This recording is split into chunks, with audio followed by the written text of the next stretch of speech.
Welcome to civil ज्ञान city channel. दोस्तों, हम देखने वाले हैं most important question for your future exam. And जैसा कि आपको पता है कि जेपीएससी एई मेंस के एग्ज़ाम को पोस्टपोन कर दिया गया, तो जो कैंडिडेट तैयारी कर रहे थे वो अपनी तैयारी को मेंटेन रखेंगे, क्योंकि उनको भी पता है कि सीट्स जो है वो लिमिट है, और लिमिट सीट्स के लिए लिमिट स्टूडेंट ऐसे हैं जो सीरियस होकर तैयारी करते ही रहते हैं। तो आप पीछे ना हटें, पेशेंस रखें और तैयारी में कंटिन्यूटी रखें। सो हम सेशन को स्टार्ट करते हैं। एंड फर्स्ट क्वेश्चन कि किस संवैधानिक संशोधन द्वारा पंचायती राज व्यवस्था अस्तित्व में आई? Which constitutional amendment brought the Panchayati Raj system in existence? 73वां संविधान संशोधन और 74वां संविधान संशोधन। ये दो ऐसे संविधान संशोधन थे जो पंचायती राज व्यवस्था को जो है कंपलसरी कर दिए कि ये बनेगा ही बनेगा। तो ये घटना है 1992 का, जब संविधान में संशोधन कर कर जो है एक संविधान में आर्टिकल दिया गया, एक भाग दिया गया, ताकि जो है पंचायती राज व्यवस्था लागू। इससे पहले भी पंचायती राज व्यवस्था जो है लागू था, लेकिन संविधान में जब संशोधन करके डाल दिया गया तो ये कंपलसरी हो गया कि अब जो है राज्यों को ये बनाना ही पड़ेगा। जैसे मैं आपको पता होगा कि ग्राम स्तर पर क्या होता है, ग्राम पंचायत होता है, पंचायत स्तर पर क्या होता है, पंचायत समिति होता है, और जिला स्तर पर जिला परिषद होता है। तो ये तीन जो त्रिस्तरीय शासन है वो ग्राम सौ स्थानीय जो है शासन के लिए है।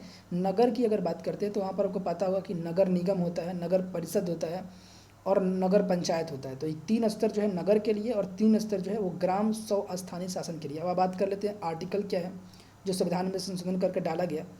तो आर्टिकल की बात करते हैं 243 जो है 73वां संविधान संशोधन ग्राम के लिए, ग्राम हमने बताया ग्राम स्थानीय स्वशासन के लिए 243 के ए से लेकर आप 243 के ओ तक जाएंगे तो उसमें लिखा गया है। अगर हम बात करते हैं नगर के लिए फिर कौन सा है, तो 243 के ओ के बाद क्या आता है पी, और पी के बाद क्या होता है 243 के डब्ल्यू तक जो है, मतलब कि ए के बाद बी सी ऐसे कर कर ओ तक जाता है। तो उसमें सारा प्रावधान दिया गया है कि ग्राम में चुनाव का कैसे होगा, फंड कैसे उनको मिलेगा, तो ये सारे प्रावधान इसमें है। इसके बाद प्रावधान इसमें है। इसके बाद बात करते हैं भाग कौन सा है, तो भाग की बात करते हैं तो भाग 9 है। ठीक है, भाग जो है 9 जो है उसमें बताया गया है ग्राम के बारे में, और नगर के बारे में बताया गया है 9 का ए में। तो ये आपको याद रखना है। अनुसूची की बात करते हैं तो 11वीं अनुसूची ग्राम के लिए और 12वीं अनुसूची जो है नगर के लिए। तो ये हमने सारा फैक्ट जो है आपको इंपॉर्टेंट फैक्ट बताया। आपको ये और भी याद रखना है तो बलवंत राय मेहता कमेटी को भी याद रख सकते हैं, जो इन्होंने पहली जो है सिफारिश की थी नगर पंचायती राज जो है संस्था के बारे में। नेक्स्ट क्वेश्चन देखते हैं कि किस संविधान संशोधन के तहत जो है मतदान की आयु को 21 से घटाकर 18 कर दिया गया? विच अमेंडमेंट एक्ट जो है decrease the voting age from 21 to 18? वो है 61वे अमेंडमेंट के द्वारा। तो आपको पता होगा 1989 का वो टाइम है जब 61वां संविधान संशोधन होता है और मतदान की आयु जो है 21 से 18 कर दी जाती है, और आज भी 18 बना हुआ है। तो ये आपको याद रखना पड़ेगा। 61वां तो आपको याद रखना है। ये सब क्या है कि इंपॉर्टेंट है, आपको याद रखना ही पड़ेगा इसको। अब बात करते हैं नेक्स्ट क्वेश्चन की। अनुच्छेद 371 जे के सम्मिलन के लिए कौन सा संशोधन किया गया? मतलब कि 371 का ये जो जे है, देखिए यहाँ पर जब भी संविधान बना तो वहाँ पर 371 है, तो इसका मतलब है कि ये स्पष्ट है, लेकिन इसमें ए बी सी डी जो जोड़ दिया जाता है तो अमेंडमेंट के द्वारा जो है जुड़ा रहता है। तो ये जे जो है वो किस सम्मेलन के जो है लिए संशोधन किया गया, इसको मतलब शामिल करने के लिए कौन सा संशोधन जो है किया गया? Which amendments made for the insertion of the article 371 J? 98वां संविधान संशोधन हुआ 2012 की ये बात है, जब कर्नाटक में आरक्षण की बात चली वहाँ के लोगों के लिए। क्योंकि अभी भी हमने देखा कि एमपी में मामला उठा कि स्टूडेंट्स जो हैं, छात्र जो हैं, उनको अपनी सरकारी नौकरी में सारा का सारा आरक्षण जो है एमपी को मिल जाए। उसी प्रकार से कर्नाटक का ये प्रावधान जो है वो मिला हुआ है 1908 जो है, पूरा का पूरा नहीं बात कर सकते, लेकिन उनको विशेष प्रावधान जो है दिया गया है 2012 के अंतर्गत 98वां संविधान संशोधन के द्वारा कर्नाटक को। ठीक है, तो इसको आपको याद रखना 371 का जे 98वां संविधान संशोधन से जो है जुड़ा हुआ है, क्योंकि ये हाल फिलहाल का 2012 का है, तो आपको याद रखना पड़ेगा। इसके बाद नेक्स्ट क्वेश्चन देखते हैं, किस संवैधानिक संशोधन के तहत जो गोवा को राज्य विधानसभा में पूर्ण राज्य का दर्जा दिया गया? In which constitutional amendment Goa was made a full flagged state with a state assembly? तो वो 56 संविधान संशोधन जो हुआ उसमें गोवा को पूर्ण राज्य का दर्जा मिला।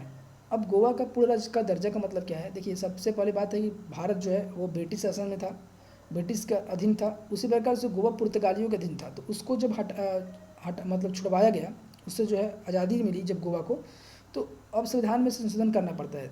जब संविधान बना तो उस समय 14 स्टेट थे, तो वो तो कन्फर्म हो गए। लेकिन अब जब राज्य को, जब देश में किसी भी राज्य को तोड़ा जाएगा या जोड़ा जाएगा या किसी बाहरी स्टेट्स को जोड़ा जाएगा और उसको जो या अपने जो है क्षेत्र को छोड़ा जाएगा, उसके लिए जो है संविधान में संशोधन करना पड़ता है। तो इसी के लिए जो है गोवा के लिए संशोधन कौन सा होगा? 56वां संविधान संशोधन। इसके बाद नेक्स्ट क्वेश्चन देखते हैं। संपत्ति का अधिकार एक अधिकार है। The right to property is a legal right, कानूनी अधिकार है, न कि एक जो है मौलिक अधिकार है। ये जानते घटना क्या है कि 25 अमेंडमेंट हुआ था, 25वां संविधान संशोधन, और उसमें संपत्ति के अधिकार को मौलिक अधिकार से हटाकर जो 300 का ए जो आर्टिकल है उसमें डाल दिया गया, ताकि ये कानूनी अधिकार रहे, न कि मौलिक अधिकार रहे। मौलिक अधिकार में ये दिक्कत था कि जो जमींदार थे उनके पास ज़मीन की अधिक मात्रा थी। आपको पता होगा कि आज भी बहुत सारे लोगों के पास जो है बहुत सारी संपत्ति है, ज़मीन है। उसी प्रकार से जो है उस समय मजदूरों, किसानों के पास जो है ज़मीनें नहीं थी, उनका शोषण किया गया था। तो संपत्ति के अधिकार का हवाला देकर जो है जमींदार सुप्रीम कोर्ट जाते थे, और वहाँ पर जो है जो सरकार एक कानून बनाती थी कि उनको से संपत्ति ली जाएगी। तो एक प्रकार का अधिकार होने के कारण जो है सुप्रीम कोर्ट जो है इसको रोकता था, सरकार के कानून को। तो इसके लिए जो है इसको अमेंडमेंट कर 300 का ए में डाल दिया गया, ताकि जो एक कानूनी अधिकार बन जाए और सुप्रीम कोर्ट में जो है जमींदार न जा सके। नेक्स्ट क्वेश्चन दिया गया है कि भारत के संविधान का 42वां संविधान संशोधन वर्ष किस में जो है अधिनियमित किया गया? And the 42 amendment of the constitution of the India was enacted in the year 1976। 1976 का ये समय था 42वां संविधान संशोधन, जिसमें बहुत सारे परिवर्तन संविधान में किए गए थे। और आपको पता भी होगा कि 1975 में आपातकाल लागू हुआ था 1975 में, और ये 1976 की घटना है जब इंदिरा गांधी ने धड़ाधड़ जो है पूरे संविधान में जो है परिवर्तन करना स्टार्ट कर दिया। तो ये उनकी मनमर्जी थी, उन्होंने जो किया। और 1978 के बाद जो है बहुत सारे परिवर्तन जो है वापस लिए गए 44वां संविधान संशोधन के द्वारा। तो ये आपको जो है याद रखना है, ठीक है। नेक्स्ट क्वेश्चन देखते हैं कि दल बदल विरोधी कानून को किस संवैधानिक संशोधन अधिनियम के अंतर्गत पारित किया गया? Anti defection law was passed in which constitutional amendment act 52 ऐसा अमेंडमेंट था जिसमें दल बदल विरोधी कानून को जो है संविधान में संशोधन करके इसको संविधान में एक विशेष प्रावधान दिया गया। अब ये दल बदल विरोधी कानून है क्या? अभी आपको पता होगा कि एमपी की सरकार में ज्योतिराव सिंधिया ने क्या किया, अपना जो नेता थे, जो पार्टी जो विधानसभा में जो चुन कर आए थे ज्योतिराव सिंधिया के द्वारा और जो समर्थन में थे, उसने अपने सारे जो है नेताओं को हटा लिया। तो ये क्या है? एक प्रकार का अस्थिरता है सरकार में। ये पार्टी गुटबाजी है कि हम ऐसा कर देंगे, उनको कुछ मिला होगा प्रॉफिट, तो ऐसा उन्होंने किया। तो सरकार जब ऐसा देखी कि दल बदल अगर ज़्यादा होता है, वो प्रीवियस की बात करें 1985 की बात हो रहा है, तो उस समय प्रावधान कर दिया गया है कि अब जब होगा ये दल बदल तो उसके लिए कानून होगा, इसके लिए जो है कानून होगा कि ऐसा अगर लोग करते हैं तो उनका जो है पद जा सकता है, मतलब कि वो उनका सांसद है या विधायक हैं तो उनका वो विधायक या सांसद जो है वो खारिज हो सकता है, वो अपने पद से हट सकते हैं। तो ये दल बदल विरोधी कानून संबंधी जो है प्रावधान इसमें दिया गया है, और भी जो है बहुत सारी बातें इसमें दी गई हैं। तो आपको ख्याल याद रखना है 52 अमेंडमेंट 1985 में होता है दल बदल विरोधी कानून के लिए। इससे पहले हम एक बात आपको बताना चाहेंगे कि यहाँ पर हम देख सकते हैं कि बहुत सारे भाग दिए गए हैं, ठीक है। एक बार हम इस पर नज़र डालेंगे तो ये नज़र है कि आपको अगर संविधान मतलब जो आर्टिकल्स हैं, जो भाग हैं, जो अनुसूची हैं, अगर आपको याद रखना है तो सबसे पहले आपको ये काम करना होगा कि आपको भाग याद करना पड़ेगा। भाग में आप देख सकते हैं कि पहला भाग क्या है, दूसरा भाग क्या है। आपको पता होगा कि 22 भाग है, हमारा मूल जो संविधान था उसमें 22 भाग थे, ठीक है। तो उसी आपको 22 भाग को याद रखना है और बहुत ही ईजी तरीका है, आपको याद रख सकते हैं। जैसे पहला भाग जो है संघ और उसके राज्य के बारे में दिया गया है, 1 से 4 तक दिया गया है। नागरिकता की बात करते हैं, जो अभी CA है, NRC के बारे में चल रहा है, वो 5 से 11 में दिया हुआ है। मौलिक अधिकार की बात करते हैं 12 से 35। राज्य के नीति निर्देशों की बात करते हैं DPSP 36 से 51। मौलिक कर्तव्य 51 के क में दिए गए हैं। तो यहाँ पर आपको याद रखना है भाग और उसके अनुसूची कहाँ से कहाँ तक है। तो अगर ये आप याद कर लेंगे तो आपको एक अनुमान मिल जाएगा। जैसे मैं आपको पूछ देगा कि राष्ट्रपति कौन से अनुच्छेद के अंतर्गत आते हैं, तो आपको यहाँ पर देख सकते हैं राष्ट्रपति किस में, कार्यपालिका में होते हैं। तो वो कौन सा आर्टिकल है, 52 से 78 के बीच में, मतलब कि 52 से 78 जो आर्टिकल है उसमें ही राष्ट्रपति के बारे में सारा चीज़ होगा। तो एक अनुमान के अनुसार जो है आप सही टिक कर सकते हैं, क्योंकि 395 अनुच्छेद को याद रखना वो काफ़ी जो है आपके लिए चैलेंज हो सकता है। तो यहाँ पर आपको याद रखना है, जैसे मैं यहाँ पर देख सकते हैं। एक चीज़ और मैं आपको बताना चाहूँगा, देखिए यहाँ पर आर्टिकल जो है भाग जो है 5 में संघ सरकार के बारे में दिया है, 52 से लेकर जो 151 के बीच में जा रहा है। ठीक है। 51 तक क्या है, DPSP है, उसके पीछे मौलिक अधिकार, और उसके पीछे नागरिकता, उसके पीछे जो है संघ और राज्य के बारे में।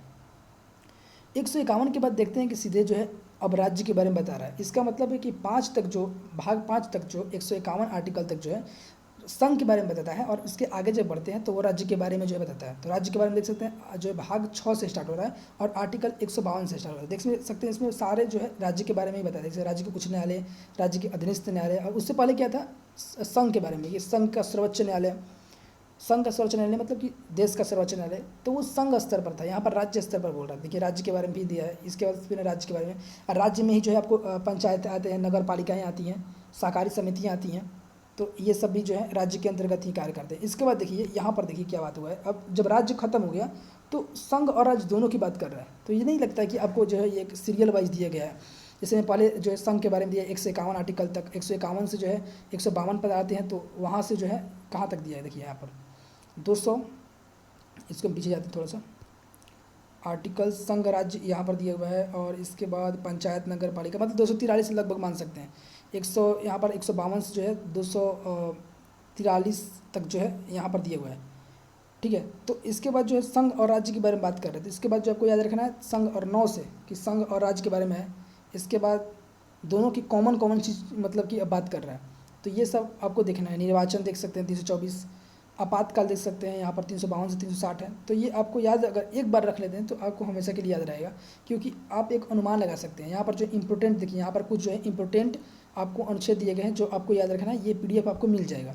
जैसे में आपको 1 याद रखना है, 3 याद रखना है, 13, 14, 16, 17, 24, 21, 44, 45, 60, अभी 51 मौलिक कर्तव्य के बारे में हमने देखा, 72, इसके बाद यहाँ पर बहुत सारा है, तो आप याद रखिएगा।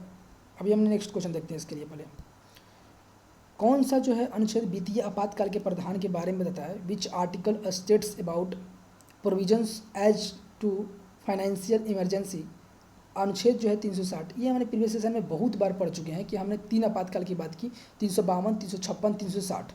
352 में हमने क्या देखा कि राष्ट्रीय आपातकाल लगता है। 356 में क्या देखा हमने कि राज्य में जो आपातकाल लगते हैं, राष्ट्रपति शासन जो लगता है, उसको आर्टिकल 356 से बोलते हैं। और 360 में जो है वो है वित्तीय आपातकाल, जो देश में कभी भी लगा नहीं है वित्तीय आपातकाल। और राज्य की बात करते हैं तो बहुत सारे राष्ट्रपति शासन हमेशा लगते ही रहते हैं, तो इसको याद रख सकते हैं। कौन सा अनुच्छेद जो है अखिल भारतीय सेवा के बारे में बताता है, which article states about the all India service. सबसे पहले हम जानते हैं कि ऑल इंडिया सर्विस होता क्या है। IAS, IFS और IPS, ये 3 सर्विसेज जो होती हैं, IAS, IPS और IFS, इंडियन फॉरेन सर्विस। तो ये 3 जो सर्विस हैं उसको हम बोलते हैं अखिल भारतीय सेवा, ऑल इंडिया सर्विस। और इसको एग्ज़ाम को जो है UPSC कंडक्ट करवाता है प्रत्येक वर्ष। और ये कौन सा आर्टिकल में, आर्टिकल 312 में दिया गया। अब हम देखते हैं क्या मैं जो बोल रहा था उस समय आपको कि अगर आप भाग याद कर लेते हैं तो आपको फ़ायदा होगा, तो मैं इसको प्रूव करता हूँ यहाँ पर। अभी हमने क्या किया, अखिल भारतीय सेवा कौन सा, 312। आप देखिए 312 अगर आपको याद रहता तो 300 यहाँ पर देख सकते हैं, 308 से 314। तो ये यहाँ पर क्या है, संघ और राज्यों के अधीन जो है सेवाएं। अगर आपको भाग 14 अगर याद रखता है कि संघ और राज्यों के अधीन जो सेवाएं हैं वो आर्टिकल 308 से 314 के बीच में आते हैं। तो एक अनुमान के अनुसार अगर आपको एग्जाम में 294 ऑप्शन देता है या 324 देता है या 330 देता और ये आपको इसके बीच में दे देता है तो आपको इसको मार देते हैं, ठीक है। तो एक ये तरीका याद करने का होगा। अगर हम यहाँ पर देखते हैं इम्पोर्टेंट हमने जो छाटा हुआ है यहाँ से कि ये आपके लिए एग्जाम में इम्पोर्टेंट हो सकते हैं, इसमें भी आपको मिल सकता है। ये देखिए 312 जो है यहाँ पर दिया गया है, अखिल भारतीय सेवा के बारे में लिख रहा है, तो यहाँ पर आपको याद रख सकते हैं। एग्जाम में पूछता रहता है आर्टिकल्स के बारे में, आपको भी पता होगा। देखिए कौन सा, नेक्स्ट क्वेश्चन देख रहे हैं, कौन सा अनुच्छेद जो है भारत के महान्यायवादी का उल्लेख करता है, which articles states about the attorney general of India. अनुच्छेद 76, आर्टिकल जो 76 है वो बताता है भारत में महान्यायवादी। इससे हम प्रीवियस सेशन में भी पढ़ा भारत के महान्यायवादी के बारे में।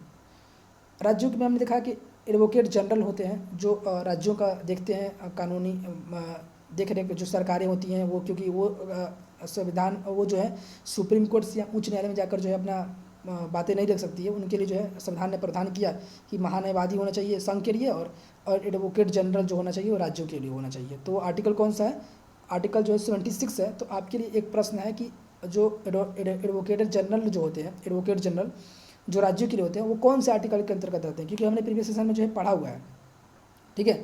तो आपको इसके लिए कमेंट करना है। इसके बाद नेक्स्ट क्वेश्चन देखते हैं, कौन सा अनुच्छेद कहता है कि भारत का उपराष्ट्रपति होना चाहिए? Which articles states that there should be a vice president of India? Article 63। Article 63 ऐसा बोलता है कि उपराष्ट्रपति जो है भारत का होना चाहिए। अब हम जब देखते हैं कि संघ का हमने बात किया कि 100 संघ मैंने कहाँ से देखा था, 52 से लेकर जो है 151 के बीच में क्या होता है, संघ सरकारें होती है। कार्यपालिका के बारे में हमने देखा 52 से लेकर जो है कितने था, 74 हमारी सबसे था, 74 नहीं था, 76 78 तक था। तो 78 तक जो है वो कार्यपालिका के बारे में दिया हुआ है, ठीक है। तो उसके बीच में ये 63 आ रहा है। इसका मतलब कि कार्यपालिका का ही अंग जो है 63 है, और 63 मतलब कि उपराष्ट्रपति है। तो इसको आप याद रख सकते हैं। एक बार आप पढ़कर देखिए भाग को और उसका जो इंपॉर्टेंट आर्टिकल दिया है उसको, आपको सारा क्लियरिटी मिल जाएगा। नेक्स्ट क्वेश्चन देखते हैं कि कौन सा अनुच्छेद प्रत्येक नागरिक के मौलिक कर्तव्यों को निर्दिष्ट करता है? Which article specifies the fundamental duties of every citizen? वो है आर्टिकल 51A। हमने अभी देखा भाग 4 का ए में, क्योंकि 4 तक क्या था, 4 तक जो है DPSP था, राज्य के नीति निर्देशक तत्व थे, लेकिन 4 के ए में मौलिक कर्तव्य के बारे में जो है बोला गया है। तो आप जब भाग देखेंगे तो आपको और भी क्लियरिटी मिलेगी। हम नेक्स्ट क्वेश्चन देखते हैं, कौन सा अनुच्छेद जो है ग्राम पंचायत के संगठन का वर्णन करता है? Which article states the organisation of village panchayats? वो है आर्टिकल 40।